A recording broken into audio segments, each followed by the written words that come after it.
ॐ सहना भवतु सहनो भुनक्तु सवीर्यं कर्वावहै तेजस्विनावधीतमस्तु मा विद्विषावहै। ॐ शांति शांति शांति। कठोपनिषद का यह शांति पाठ है और इसमें उस ब्रह्म से प्रार्थना की गई है कि वह हमारी रक्षा करे, हम दोनों की, यानी श्रोता और वक्ता, गुरु और शिष्य, और जो भी सुनने वाले हैं सब, और जो ज्ञान है उसकी भी रक्षा। ज्ञान है उसकी रक्षा इसलिए क्योंकि न जाने कितने ग्रंथों को नष्ट कर दिया गया है। हम गए थे इजिप्ट के अलेक्जेंड्रिया, बड़ा सुंदर शहर है। वहाँ पर गाइड ने बताया कि वहाँ पर जो लाइब्रेरी है, वो लाइब्रेरी का ढांचा, जला हुआ ढांचा है, वो जितने भी साल पुराना है, जब अलेक्जेंडर आया था और आक्रांताओं ने किए थे, वो अलेक्जेंडर कहते हैं। लेकिन जब इजिप्ट की सभ्यता को नष्ट किया गया, तभी आक्रांताओं ने अरब से आकर वहाँ पर सब नेस्तनाबूद कर दिया। कहते हैं वहाँ पर वेद पाठ और भारत के जितने ग्रंथ थे सब वहाँ विद्यमान थे। तो ये जो रक्षा करने की बात ईश्वर से, उस ब्रह्म से की गई है, साथ में ये भी इसमें है तेजस्विना अधीतम अस्तु। हम अधीतम यानी जो हम पढ़ रहे हैं, हम दोनों, हम लोग जो पढ़ रहे, ना यानी हम लोग जो पढ़ रहे हैं, तेजस्विता प्रदान करे। वो जो पढ़ रहे हैं वह हमें तेजस्विता प्रदान करे, ऐसा या विद्विषावहै। अच्छा, या विद्विषावहै का भी एक बड़ा हर जगह उल्लेख आता है कि हम में आपस में द्वेष ना हो, हम में आपस में द्वेष ना हो। पापा ने इस कठोपनिषद के इसी उसमें अपने अक्षरों में लिखा है, वो मैं पढ़ के सुना रहा हूँ। पता नहीं दिखाई दे रहा है कि नहीं दे रहा। ये पापा के अक्षर दिखाई दे रहे हैं। हाँ, उपनिषदों में स्वामी विवेकानंद लिखते हैं, उपनिषदों में कठोपनिषद सरीका सुंदर ग्रंथ और कोई नहीं है। मैं चाहता हूँ कि इसे कंठस्थ कर लें। नचिकेता के समान श्रद्धा, साहस, विचार और वैराग्य अपने जीवन में लाने की चेष्टा करें। केवल पढ़ने मात्र से क्या होगा? यही अभी कल हम लोग जो पढ़ रहे थे, विवेकानंद ये वचनामृत का परिशिष्ट, उसमें यही आया था। पुस्तक पढ़ने से क्या होगा? पुस्तक अकेले पढ़ने से क्या होगा? पुस्तक अकेले पढ़ने से कुछ ना होगा। हमें ईश्वर के दर्शन करने की अभिलाषा करनी चाहिए, ये इसमें बताया गया है। तो ये इसलिए हम इसको पढ़ लेते हैं कि भले ही हम इनिशिएट कर रहे हैं, लेकिन नौसिखिया हम भी हैं और उसी शिष्यत्व के अंतर्गत ही हम ये बात कर रहे हैं। क्योंकि शिष्यत्व जब आएगा तभी अहंकार नहीं आएगा, तभी ज्ञान की जिज्ञासा होगी। तो गुरु तो सिर्फ एक है, जगत गुरु श्री कृष्ण, जो कि कुरुक्षेत्र में विराजमान है। और तब शिक्षा दे रहे हैं जब कपि वहाँ पर पहले अध्याय में, जब पहले अध्याय में वे कहते हैं कि मेरी इसको स्थापित करो, सैन्यों उभयो मध्य रथम स्थाप्य में अर्चित। मेरे इस रथ को अभी भी माँ नहीं गया है, मेरे रथ को कृष्ण चला रहे हैं। मैं अच्युत, मैं यानी मेरे रथ को स्थापित करो। ये विषाद का कारण पहले ही अध्याय में कृष्ण को सेनयों उभयो मध्य, सेना दोनों सेनाओं के मध्य में, सेनयों उभयो मध्य इस रथ स्थापन में अच्युत, मेरे रथ को स्थापित करो। अब चला कौन रहा है? कृष्ण है, लेकिन उसको ये भान है अर्जुन को कि ये रथ मेरा है। तो ये जो पहले अध्याय का जो श्लोक है, जो सबसे पहले कृष्ण बोल चुके हैं और सेना बिल्कुल तैयार है और हाथ में उठा लिया है अस्त्र उठा के तैयार है। मतलब उसमें कहा गया है कि प्रवर्ते शस्त्र संपाते, प्रवृत्त हो गए, प्रवृत्ते शस्त्र संपाते, चलाने के लिए प्रवृत्त हो गए हैं। तब ये बोल रहे हैं सेनये उभये मध्य स्थापित रथ में अच्युत, मेरे रथ को स्थापित करो। हमने कल विगत मतलब पिछले लेसन में गीता सार हमने इसीलिए बहुत सारे सबको भेज दिए थे रिक्वेस्ट कि सब लोग आए, और सभी लोग आए उस समय, और उसमें गीता सार बताया था। अब गीता सार में पहुंचने के बाद हम कितने बार ये बात आई कि वो अंतिम जो गीता सार का शब्द था युद्धस्व और युजस्व, तत्पर रहो, युजस्व युजस्व, तत्पर रहो, तत्पर रहो, तत्पर रहो। तत्परता रहने के लिए, कॉशस रहने के लिए, निरंतर के वो जो होता है ना, जो सेट गेट सेट गो, तो गो के लिए गेट सेट तो कर ही रहे भगवान, गो के लिए तैयार, तत्पर, युजुत्सव, युजस्व और युद्धस्व, युजस्व और युद्धस्व। युद्धस्व भी युद्ध के लिए प्रेरित करते हैं, युद्ध करने के लिए।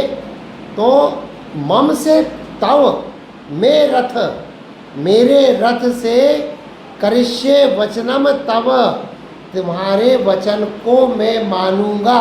ये पूरी गीता की यात्रा प्रथम अध्याय में मेरे रथ से लेकर तुम्हारे वचनों तक की यात्रा है।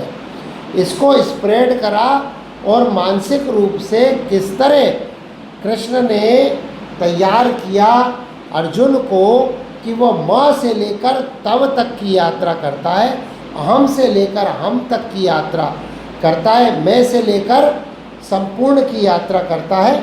यह वर्णन इस कृष्ण की गीता में आया है।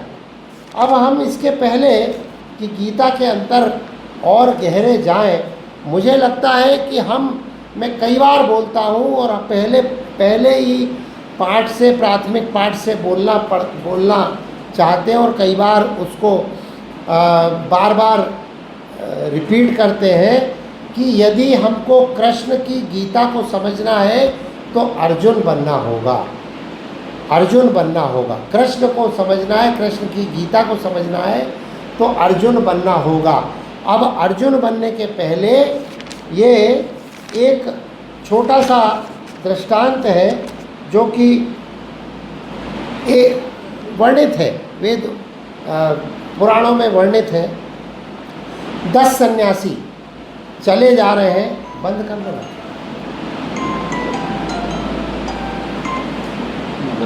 बंद उनको बता दो यार, वो भी बंद कर दिए। 10 सन्यासी चले जा रहे हैं नदी के पार।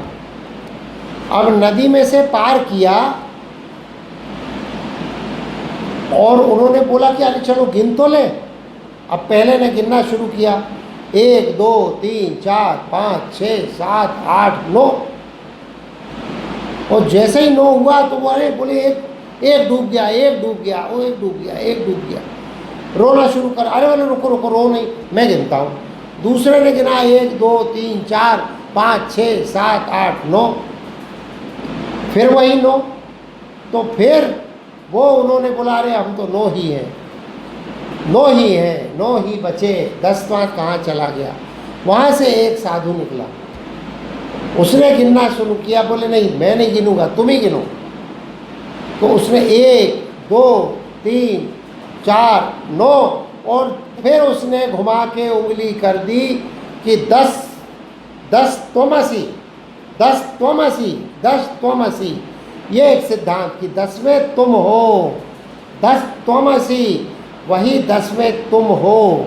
तो ये बताने के लिए कि हम वही अर्जुन हैं, भूले हुए हैं। हम 9 बाकी गिनते हैं कि गोस्वामी तुलसीदास बड़े भक्त हुए, समर्थ रामदास बड़े भक्त हुए, विवेकानंद बड़े भक्त हुए, और गुरु नानक बड़े भक्त हुए, चैतन्य महाप्रभु बड़े भक्त हुए, अर्जुन बड़े भक्त हुए।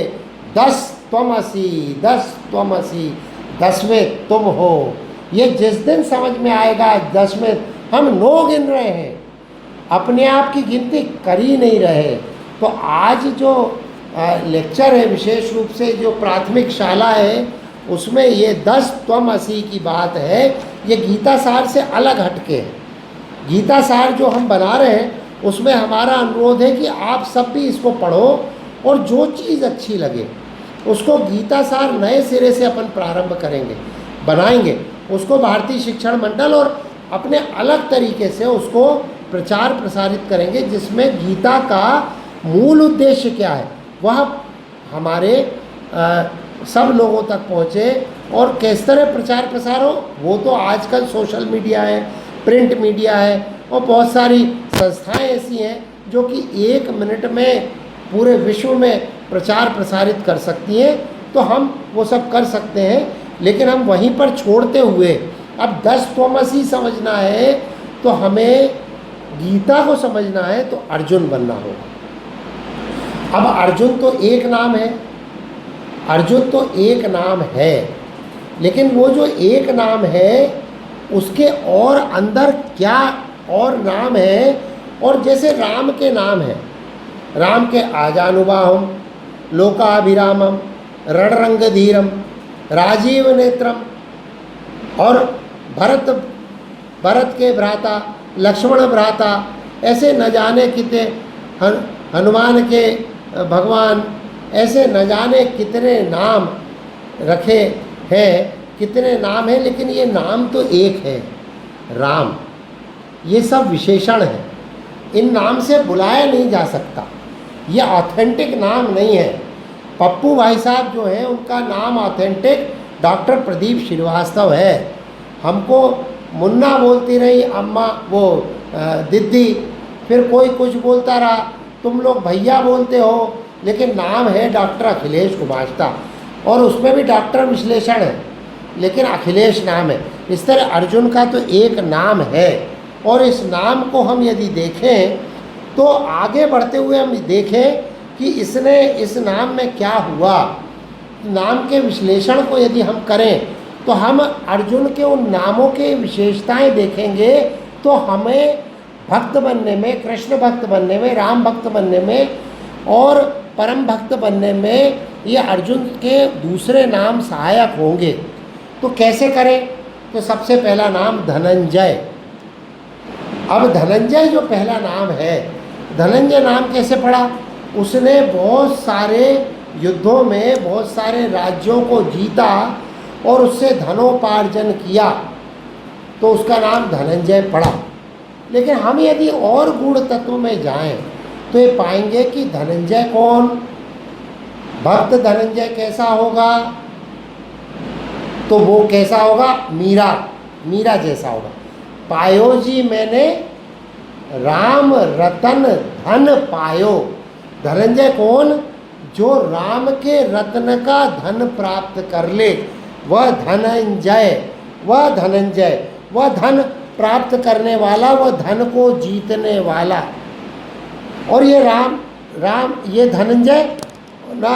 अच्छा, इस धनन में भी एक वेद वाक्य है, न धनेन न दानेन न तपसा, न धन न दान न तपसा, त्यागेन ये केन अमृतस्य मनुष्यम। ये त्याग, इन सब के धन के भी त्याग के द्वारा ही अमृत को प्राप्त होता है मनुष्य। अमृतस्य त्यागेन ये केन अमृतस्य मनुष्य न धनेन न दानेन न तपसा। अच्छा, तप को भी अलग कर दिया इसने, वेद वाक्य है, न धनेन न त्यागेन न तपसा न दानेन न तपसा त्यागेन तेन त्यक्तेन भुंजी था।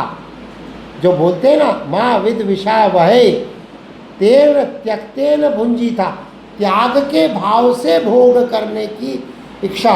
हमारे पास धन है, हमारे पास कार है, हमारे पास सब सुविधाएं, लेकिन भाव हमारा त्याग करने का। एक बार हमने बताया है, संत रेलगाड़ी में जा रहे थे, उनके पास था, वो एक अलग किस्सा है। तेन त्यक्तेन भुंजी था, त्याग के द्वारा ही जो भोग प्राप्त हुआ है उसको भोगने की आकांक्षा, भोगने का जो भाव है वो त्याग से मिश्रित हो, त्याग उसमें जुड़ा हुआ हो, तो वह भोग जो है वह भोग जो है वह सर्वोच्च है, वह सर्वोच्च धन है। तो धनंजय के धन को, धनंजय ने तो नाम ये पढ़ा कि अर्जुन है जिसने धन प्राप्त किया, लेकिन धनंजय को भी जीतने का मार्ग क्या है? त्याग है। तो ये जो है, दीदी को बता दो कि इससे बता। धनंजय का और धन का अर्थ क्या है? Positive, plus. तो ये पॉजिटिविज्म जब हमारे मन में आएगा तो हम असली भक्त होंगे। अभी धनंजय, आवाज नहीं आ रही? आवाज आ रही है? आवाज नहीं आ रही, आवाज नहीं आ रही, बता दो तुम। आवाज नहीं आ रही, इसमें आवाज नहीं आ रही। आवाज आ रही है? हाँ, वो दीदी का फ़ोन आ रहा था, उनको बता दो कि दीदी का फ़ोन आ रहा था, दीदी का फ़ोन आ रहा था, इसलिए हमने, हाँ दीदी ने ज्वाइन कर लिया। हाँ ठीक है, रहने दो, आगे ज्वाइन करें। तो धनंजय का अर्थ सिर्फ धन का उपार्जन करने वाला नहीं, त्याग के द्वारा। इसमें नहीं चल रहा क्या? कोई बटन प्रेस मत करिए, चल रहा है। आवाज किसी की नहीं आ रही? आ रही है? आ रही है? हाँ। तो धनंजय का अर्थ धन का उपार्जन त्याग के भाव से करने वाला, जो धनंजय को भी जीत ले, धन को जीतने वाला नहीं, जो धनंजय को भी जीत ले वह धनंजय, वह असली भक्त, वह अर्जुन। और इसके साथ धन, आवाज़ नहीं आ रही, इसको ऐसे ही रहने दो, इसको अलग कर दो, वीडियो बंद कर। हाँ, तो अब यदि वॉल्यूम कम लगे तो बता देना। वो रचना बता, आराम से बोलो, थोड़ा धीरे।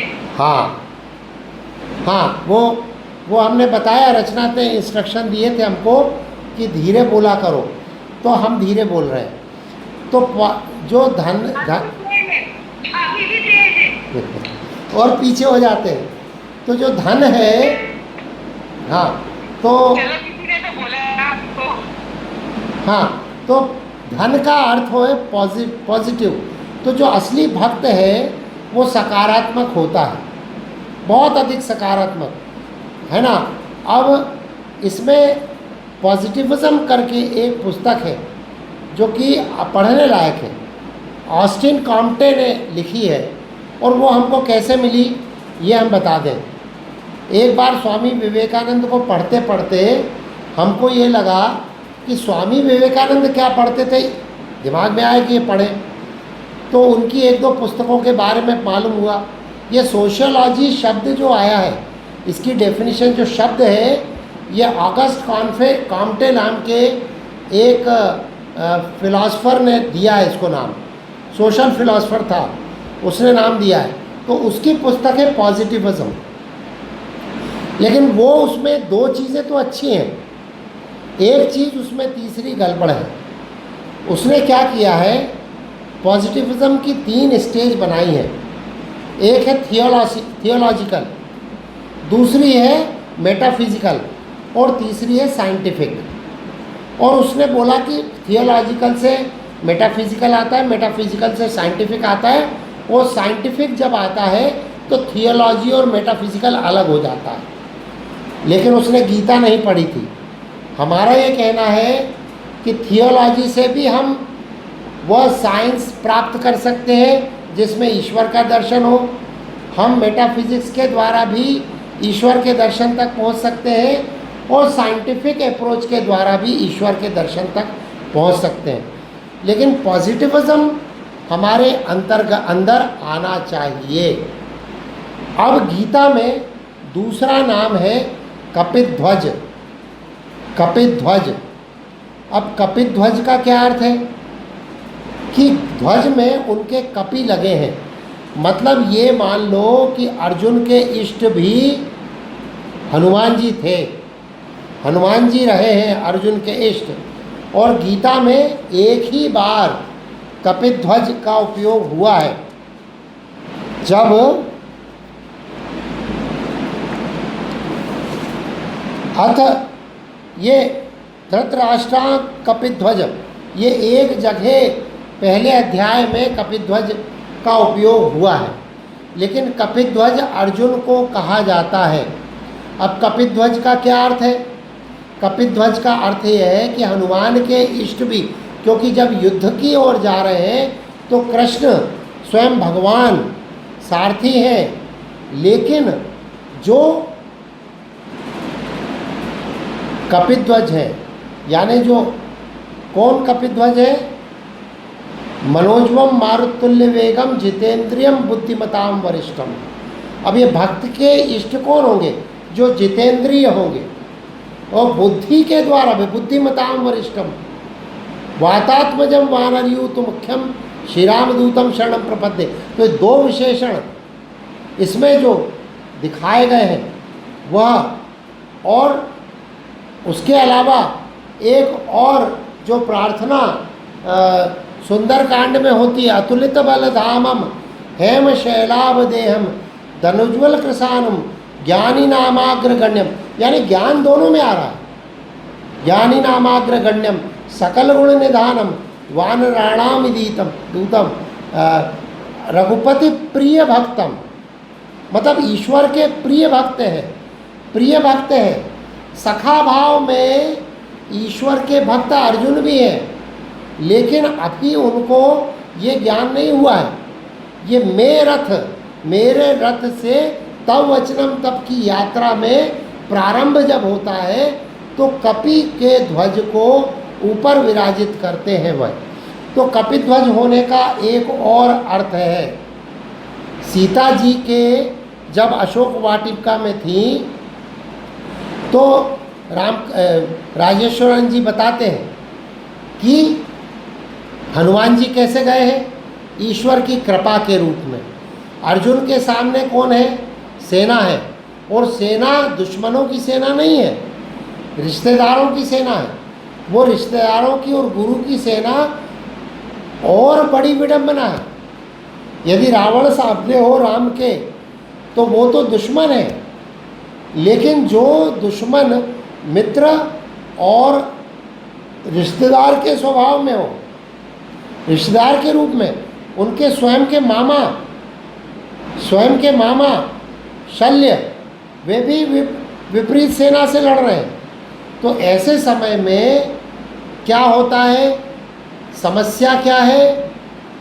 तो वो राजेश्वरन जी बोलते हैं कि हम चिंतित इसलिए होते हैं कि समस्या सामने रहती है और वो दिखाई देती है, और ईश्वर कृपा ऊपर रहती है लेकिन वो दिखाई नहीं देती, तो हम चिंतित होते हैं, जबकि चिंता का विषय नहीं है।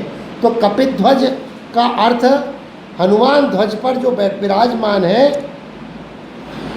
तो इसमें जो ऊपर विराजमान है, तो इसके लिए भी ये सोचने की आवश्यकता है कि समस्या हमारे सामने हो, लेकिन हमें हमेशा यह ध्यान रहे कि ईश्वर कृपा ऊपर विराजमान है। तो दूसरा भक्त होने का जो प्रॉपर्टी है, गुण धर्म है, जो गुण है वही है। पहला धनंजय त्याग के भाव से, तेन त्यक्तेन भुंजी था, भोग त्याग के भाव से भोग करने की आकांक्षा वाला धनंजय। और पॉजिटिविज्म धनंजय का अर्थ कि सकारात्मक सोचने वाला भक्त। तो ये दो एक ही शब्द के अंतर्गत दो अर्थ धनंजय के। तो हमें यदि बनना है, हमें गीता समझना है, तो हमें अर्जुन बनना होगा, हमें धनंजय बनना होगा, हमें कपिध्वज का ध्यान करना होगा। ध्यान कपिध्वज, जिसकी ध्वजा में, वो ध्वजा यानी क्या? फ्लैग। फ्लैग यानी सम्मान सूचक, फ्लैग यानी नाम सूचक, आपको एक पर्याय देने वाला। हमारा फ्लैग तिरंगा जहाँ दिखता है वहाँ भारतीयता दिखती है। अमेरिका का फ्लैग जहाँ दिखता है स्टार वाला, अमेरिका। तो हम इस कपिध्वज से सनातन परंपरा को जोड़ते हुए यदि देखेंगे तो ये सिर्फ सेंटिमेंट नहीं है। ये फ्लैग के बारे में कहा गया है कि it is not the embodiment of the sentiments. This flag is not the ये कौन लिखते हैं? ये चिन्मयानंद जी लिखते हैं। चिन्मयानंद जी जब कपिध्वज का वर्णन करते हैं तो लिखते हैं कि this flag is not the embodiment of sentiments, this flag is the embodiment of the present, the past, the present and the future. कोई भी झंडे के लिए हम इसको ले सकते हैं, कोई भी फ्लैग के लिए ले सकते हैं कि यह हमारा भावनात्मक जुड़ाव तो होता है, लेकिन उसका वह एम्बॉडीमेंट नहीं है, उसका अवतारण नहीं है, वह उसका स्वरूप नहीं है। फ्लैग हमारा जो है हमारे भावना का स्वरूप नहीं है, वह हमारा पास्ट भी है, हमारा भूतकाल भी है, हमारा वर्तमान भी है और हमारा भविष्य भी है। It links all the time together, it becomes timeless. ये कपिध्वज। अब तीसरा नाम आता है गुडाकेश। गुडाकेश, आशु उस दिन बात कर रहे थे बुद्ध की बात कर रहे थे। तो बुद्ध के गुडाकेश यानी बाल घुंघराले हैं, लेकिन गुडाकेश का ये अर्थ है मुख्य रूप से जिसने की नींद पर विजय प्राप्त कर लिए, निद्रा को जिसने जीत लिया है। अब निद्रा को कौन ने जीता है? हमने देखा कि रामकृष्ण परमहंस तो कभी भी समाधिस्थ हो जाते हैं, जगते हैं, रात में जागरण करते हैं। उनके शिष्य स्वामी विवेकानंद वगैरह रात रात भर जप करते हैं, बैठ के ध्यान लगाते हैं। और गुडाकेश यानी क्या होता है कि ये हमें बाह्य और अंतरंग, बाह्य से दूर करता है। जब हम रात में जगते हैं, हालांकि मेडिकली हम एडवाइस नहीं करेंगे कि रात में जगा जाए, लेकिन जो परंपरा है, जो ये रामकृष्ण के शिष्य, रामकृष्ण परमहंस ठाकुर के शिष्य जिस तरह रात्रि जागरण करते थे कि बाहर के उससे डिस्ट्रैक्शन ना हो, हमारा भाव कहीं और अन्यत्र ना जाए। तो ये जो है तो शांति और केवल के लिए पहले बहिरंग जीवन को ठीक करना होगा। अत्यधिक निद्रा को दूर करते हुए, तो ये गुडाकेशन, नींद पर विजय प्राप्त करना। एक दिन प्रधानमंत्री से किसी ने पूछा कि आप कितना सोते हैं? उन्होंने बोला कि मैं कितना सोता हूँ ये मुझे नहीं मालूम, लेकिन मैं जैसे ही सोता हूँ मुझे नींद आ जाती है। अभी दिन में भी अपन लोग 5-7 मिनट का एक नैप लेते हैं, उसमें ऐसी नींद आती है, गहरी नैप होता है कि समाधिस्थ हो जाते हैं। हम को ये जो भक्त है, भक्त को निद्रा को जीतने की आवश्यकता है। तो अर्जुन बनना होगा तो निद्रा को जीतना होगा, निद्रा से पार पाना होगा। हाँ, ये ज़रूर हम कहते हैं कि हमें यदि नींद आ रही है तो उसको योग निद्रा में किस तरह परिवर्तित हो, इसका ध्यान रखना पड़ेगा। हमको विशेष रूप से हम जैसे ज़्यादा खा लेते हैं आहार, अब इसमें क्या होगा कि जीवन जो है बदलना पड़ेगा, शांति की ओर ले जाए जीवन, गोली खा के ना जीना पड़े। एक गोली खाते हैं उस पर डिपेंडेंस होती है, फिर 2 गोली खाते हैं, तो ये धीरे धीरे इन प्रवृत्तियों को जब हम दूर करेंगे तो गुडाकेश होने में कोई दिक्कत नहीं होगी। अब 2 नाम और हैं, पार्थ और कौन्तेय। पार्थ और कौन्तेय, अच्छा पांडव तो सभी हैं, 5 पांडव हैं, पांडु के पुत्र पांडव, पांडु के पुत्र पांडव, और 5 हैं पांडव कहलाते हैं, भीम भी कहलाते हैं, युधिष्ठिर भी कहलाते हैं। लेकिन कुंती के पुत्र होने के कारण युधिष्ठिर कुंती के पुत्र हैं, लेकिन कौन्तेय और प्रथा भी नाम होने के कारण पार्थ अर्जुन ही कहलाते हैं। अब इसका कारण क्या है? इसका कारण ये, एक तो सबसे छोटे पुत्र हैं तो वो सबसे छोटे पुत्र हैं, दूसरा वो कुंती जो है उनको एक वरदान प्राप्त था, जो वरदान प्राप्त था वो ये वरदान प्राप्त था कि जिस देवता का आह्वान करेंगी उनके पुत्र में उसके गुण आएंगे। जैसे युधिष्ठिर जो है वह है अपने काल यानी कि जो मृत्यु के देवता यम सत्यनिष्ठ, यम जो है सत्य के देवता हैं।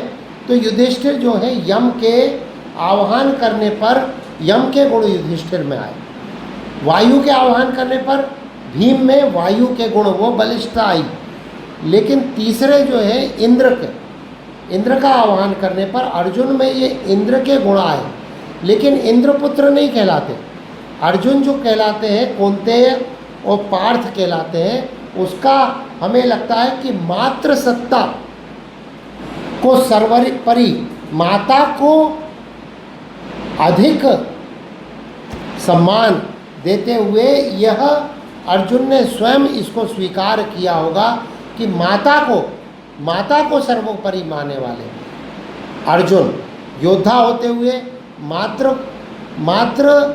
यानी क्या बॉय, तो मॉम्स बॉय यदि अर्जुन को हम माने तो ये एक बहुत अच्छी अवधारणा है भक्त के रूप में कि यदि मॉम्स बॉय है तो थोड़ा सा विकार की कमी होती है, मॉम्स बॉय होने में थोड़ा सेंटिमेंटल ज़्यादा होता है, थोड़ा अंतर्मुखीपना ज़्यादा होता है और ज़्यादा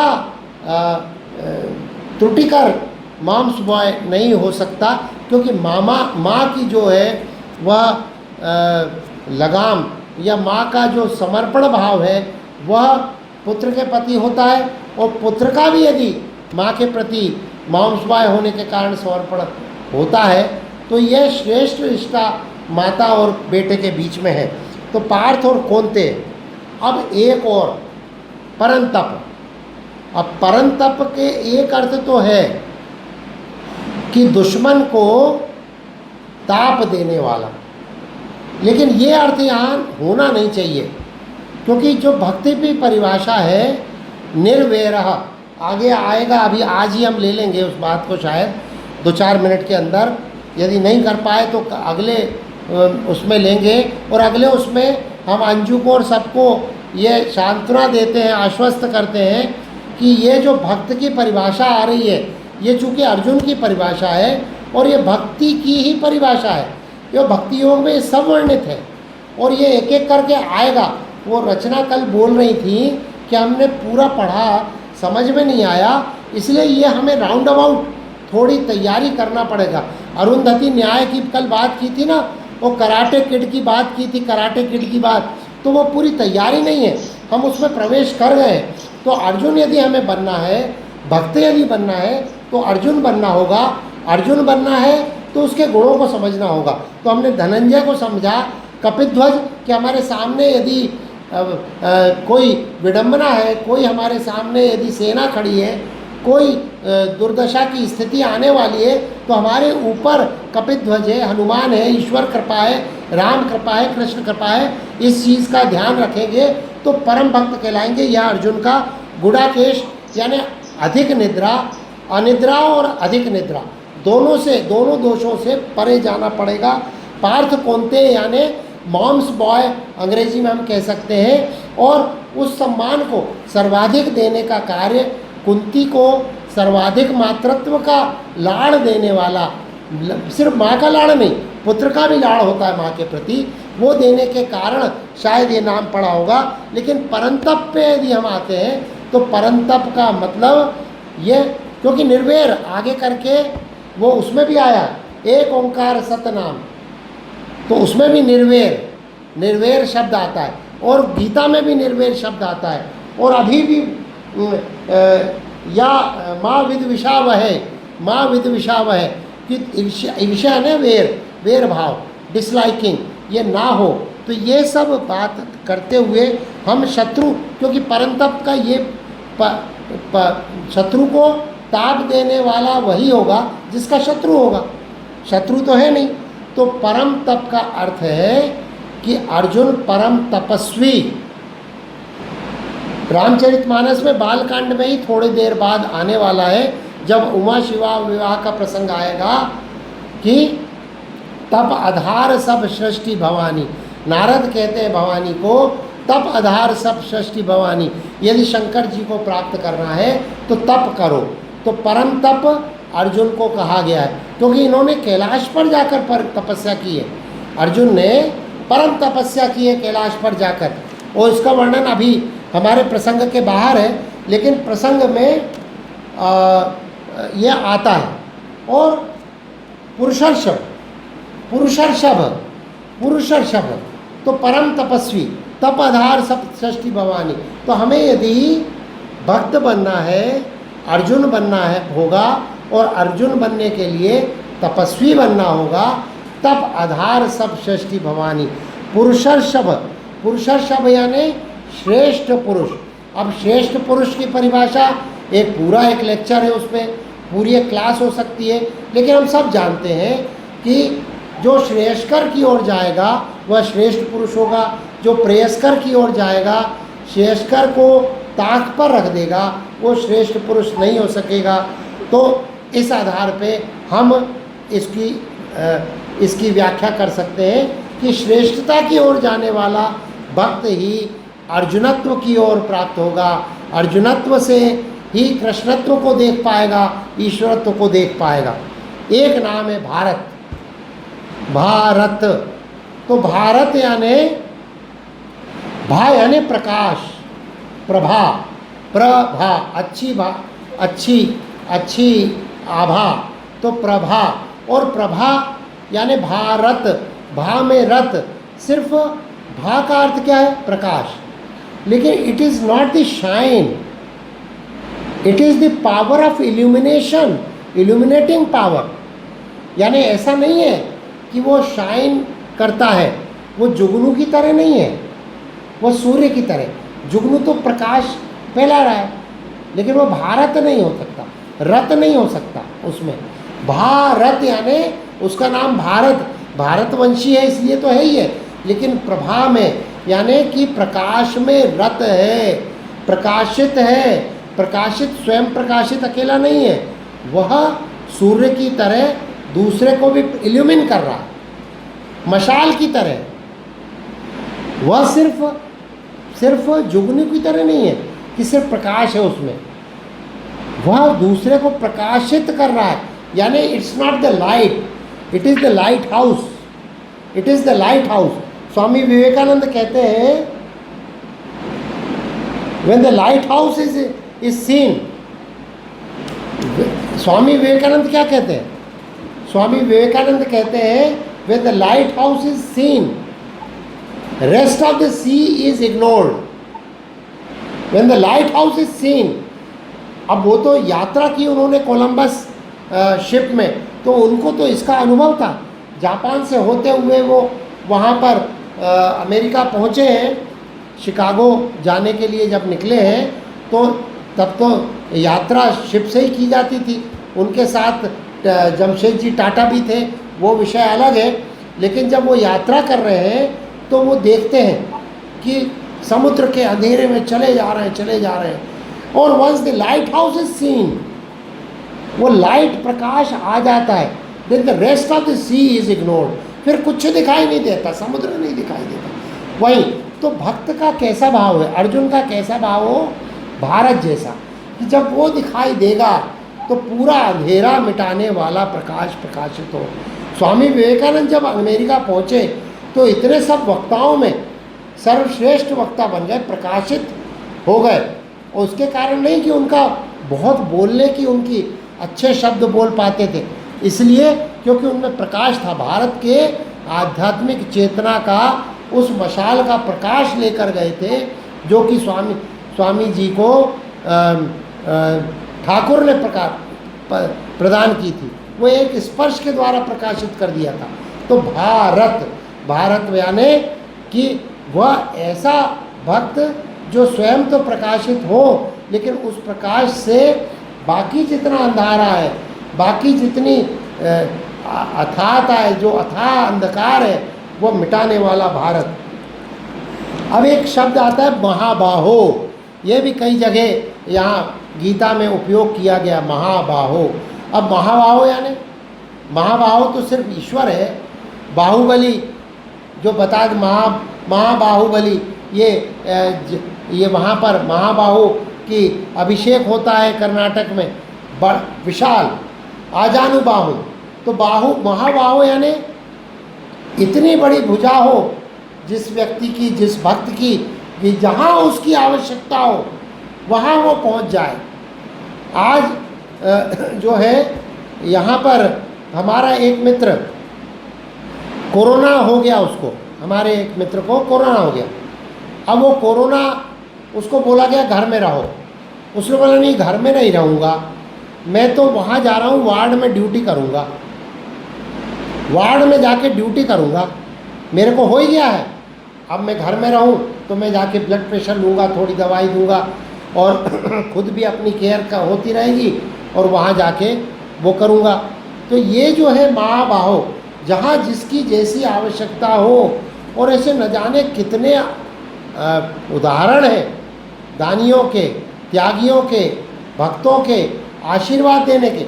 अब देखो रामकृष्ण परमहंस की दृष्टि कहाँ है, ईश्वरीय योजना कहाँ है, जहाँ विवेकानंद शिकागो की गलियों में अकेले भटक रहे हैं, सुबह सुबह ठंडी, सुबह सुबह पहुँचे हैं, और लकड़ी के उस डब्बे में, फलों के डब्बे में रात गुजारते हैं, और रेलवे स्टेशन पे सुबह सुबह चले जा रहे हैं, और पीछे पीछे रामकृष्ण परमहंस भी हैं।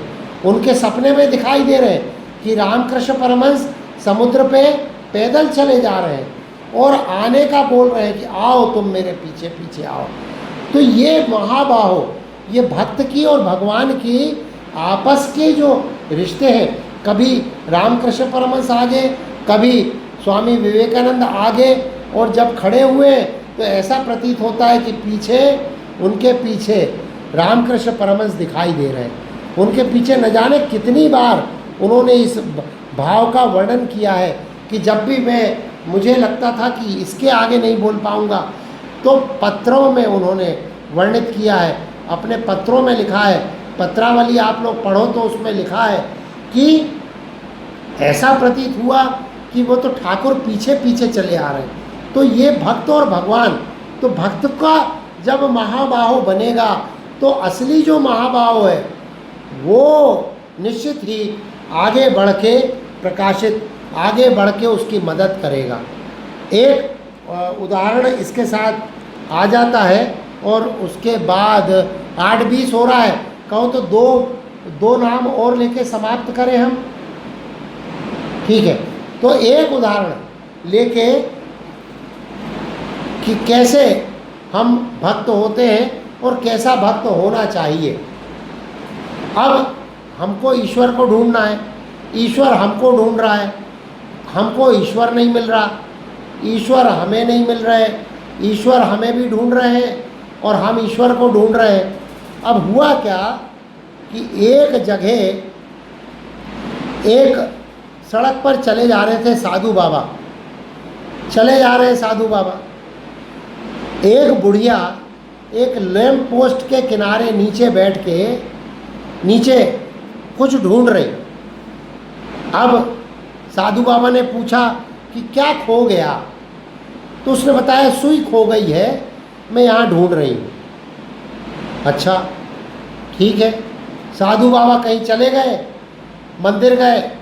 अब आधा पौन घंटे भजन कीर्तन करते हुए लौट के आए तो बुढ़िया फिर वहीं ढूंढ रही थी, बुढ़िया फिर वहीं ढूंढ रही थी। तो बोले यार तुमको अभी इतनी देर तक, अभी ये साफ सुथरी सड़क है, तुमको सुई ढूंढ रही हो तो तुमको मिल क्यों नहीं रही सुई, क्या बात है, मैं ढूंढवाऊँ क्या, कहाँ गिरी थी सुई। तो फिर इस प्रश्न पर बुढ़िया ने बताया कि सुई तो घर के अंदर गिर गई थी। तो बोले यहाँ क्यों ढूंढ रही हो, बोले यहाँ लैंप पोस्ट है, यहाँ प्रकाश है, यहाँ लाइट है, इसलिए यहाँ ढूंढ रही हूँ। अब भक्त में क्या हो रहा है कि हम भक्तों में यही खराबी हो रही है। क्या हो रही है कि हम ढूंढ तो रहे हैं ग्रंथों में, लेकिन हमारी भक्ति उन ग्रंथों में नहीं खोई है। ढूंढ रहे हैं हम मंदिरों में, हमारी भक्ति उन मंदिरों में नहीं खोई है। हमारी भक्ति तो हमारे घर के अंदर ही खोई है, हमारे अंदर खोई है, घर के अंदर। तो आगे आने वाले दिनों में हमको ग्रंथों में ढूंढे प्रकाश मिलेगा, लेकिन हमें तो ढूंढना वो प्रकाश वहीं पड़ेगा जहाँ हम खोए हैं। हम खोए कहाँ हैं, हम ही थे भूले हम ही में भूले, हमें ढूंढने हम ही चले, हम ही ने ढूंढा हम ही ने पाया, हम ही ने ढूंढा हम ही मिले। तो अंदर जब अपनी खुदी ही पर्दा है दीदार के लिए, वरना कोई नकाब नहीं यार के लिए, अपने अहंकार के अंदर ही ढूंढना होगा। तो महाबाहो तब प्रकट होगा, वो जो ऊपर वाला महाबाहो तब प्रकट होगा जब हम अपने आप को महाबाहो समझ के दरिद्र दीन दुखी जहाँ आवश्यकता है वहाँ अपना बाह को बढ़ा के महाबाहो बनेंगे, अर्जुन की तरह बनेंगे, भक्त बनेंगे, समाज में कार्य करेंगे, परिवार में कार्य करेंगे, राष्ट्र के लिए कार्य करेंगे। महाबाहो जब होंगे हम, तभी महाबाहो आजानुबाहु की कृपा तभी हमें प्राप्त होगी। आगे फाल्गुन, एक नाम फाल्गुन भी है क्योंकि फाल्गुन में पैदा हुए, तो फाल्गुन में पैदा हुए इसलिए उनका नाम फाल्गुन भी उनको अर्जुन को कहा जाता है। और फाल्गुन का एक भक्त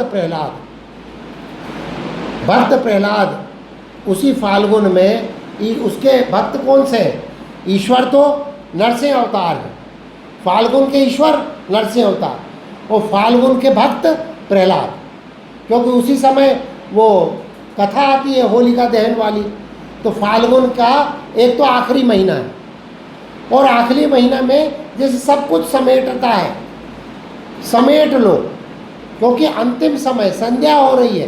तो फाल्गुन का महीना नए उत्साह से नवरात्रि प्रारंभ हो, तो उसके लिए फाल्गुन में तैयारी। तो इसलिए अर्जुन क्या अपने नाम के द्वारा हमको बताता है कि हम जो 12 महीने में समेटी है भक्ति, जो भी अंकलन किया है, जो भी बोया है, उसको भी काटने का, रवि की फसल कटती है उस समय, जो भी बोया है उस काटने का समय। और फाल्गुन प्रहलाद भक्त का समय। तो भक्त कहाँ, प्रहलाद के को मारने के लिए जो अवतार हुआ कहाँ हुआ, ड्योढ़ी पर हुआ। कहाँ हुआ, राम नाम मणि दीप धरी जीह देहरी, देहरी पर हुआ, जीह देहरी द्वार तुलसी भीतर बाहरे हूँ जो चाहसी उजियार। तो हमें ये जो बताया ना कि ये जो गुड़ाकेश बना, तो बाहे के लिए कि हमें निद्रा पर विजय प्राप्त हो, और भीतर के लिए यानी जो भारत है वो बनने के लिए, तो उसके लिए उसके बीच में फिर फाल्गुन आ गया। तो ये सब नाम ऐसे हैं जो कि भक्त को बाहर और अंदर दोनों प्रकाशित करने के लिए ये नाम दिए गए हैं। प्रहलाद जब आते हैं तो राम नाम के मणिदीप के द्वारा हम अपने अंदर उस देहरी पर नरहरि नर केसरी को अवतरित कराएं। तो जब अवतरित कराएंगे तो बाहर भी हमारा उजाला होगा, अंदर भी उजाला होगा। एक बहुत अच्छा नाम है सव्यसाची, और सव्यसाची तो हमारे साथ अभी बैठे ही हुआ है। सव्यसाची बचपन में हमारे एक पढ़ाते थे सिलोदिया सर, तो सिलोदिया सर ने अपने बेटे का नाम आशुतोष रखा। बीच में हमें मालूम हुआ, बीच में हमें मिले, बोले हाँ मैंने अपने बेटे का नाम आशुतोष रखा। अब आशु भी उनसे पढ़ते थे और उनको ये बहुत बड़ी बात प्रभावित करी कि आशु दोनों हाथ से लिख लेते थे, दाहिने से भी बाएं से भी। और बड़ी बात एक और थी कि दाहिने से वो यदि हिंदी लिख रहा है तो बाएं से गणित भी कर लेता है। ऐसा हमें कुछ आवाज़ है, ऐसा सिलोदिया सर ने हमको बताया, उस समय का ध्यान नहीं। तो ये सव्यसाची जो है अर्जुन का नाम है, वो बाएं हाथ से भी उतना ही स्किल्ड धनुर्धर है जितना दाहिने हाथ से। सव्य अपसव्य, ये अपसव्य यानी दाहिना और सव्य यानी बायां, तो उल्टे हाथ से भी उतना ही तीर कमान चला लेता है। तो ये जो है आशु यहाँ बैठे हुए हैं, तो हमने कहा ये सव्यसाची का गुण जो है ये हमारे अंदर कैसे हो, जैसा रामकृष्ण परमहंस ने कहा, एक हाथ से अपना काम करो, दूसरे हाथ से ईश्वर को पकड़े रहो। जब अपना काम पूरा हो जाए दोनों हाथ से ईश्वर को पकड़ लो। Profession, medical is my profession, Ramayana and Gita is my passion. एक बार प्रोफेशन का काम पूरा हो जाए, let us come on the passion and hold it with both the hands. तो सव्यसाची का अर्थ ये है कि एक हाथ से उसी स्किल से, उसी तीव्रता से हम भक्त क्या है, संसार नहीं छोड़ता, संसार नहीं छोड़ता। मैं इस बात को आगे कल और 2-3 अगले बार जब होंगे तो 2 और अभी नाम बच गए, लेकिन ये सब भक्त के प्रचार है। और हमें यदि गीता समझना है तो अर्जुन बनना पड़ेगा, और हमारे अंदर अर्जुनत्व जागृत हो तो उसके लिए इन विशेषणों को, जो विशेषण जो नाम अर्जुन के, उन नाम को अपने अंदर आत्मसात करना पड़ेगा। तभी भक्त हम प्रहलाद सरी के भक्त बनेंगे, तभी हम नरेंद्र सरी के भक्त बनेंगे, और हमारे अंदर नरसिंह अवतार जैसे अवतरित होंगे भगवान, हम कृष्ण जैसे अवतरित होंगे भगवान, रामकृष्ण परमहंस जैसे अवतरित होंगे भगवान। बस इतना ही हमको कहना है। आज समय ज़्यादा हो गया है। 2 नाम हम कल लेकर सीधे अगली बार जब भी अगले रविवार को लेकर हम सीधे अब प्रवेश करेंगे भगवत गीता के श्लोकों में। ओम जय श्री राम, जय श्री राम, जय श्री राम, जय श्री कृष्ण, जय श्री कृष्ण, जय श्री।